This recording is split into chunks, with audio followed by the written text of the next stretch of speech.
Acum câteva zile, cel mai mare exchange din Iran a fost hackuit, iar hackerii au reușit să sustragă 90 de milioane de dolari.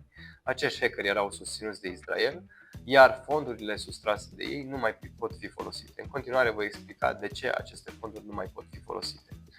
Pentru început trebuie să explic cum funcționează o cheie privată și o cheie publică.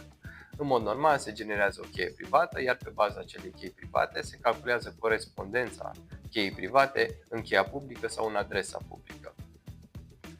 În cazul nostru, hackerii au transmis toate fondurile pe adrese care conțineau sintagma FAK IRGC terrorist.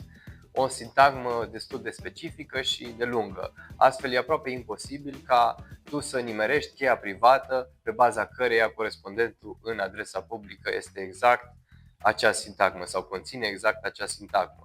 Iar pentru a folosi totuși acea sintagmă, hackerii ce au făcut?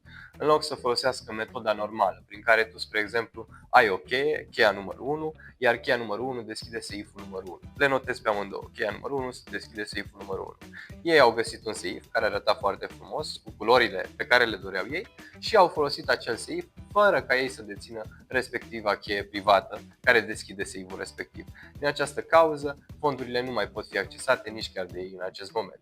Dacă ai orice alte întrebări sau nelămuriri sau ai nevoie de informații adiționale la acest subiect, te invităm în comentarii sau pe WhatsApp.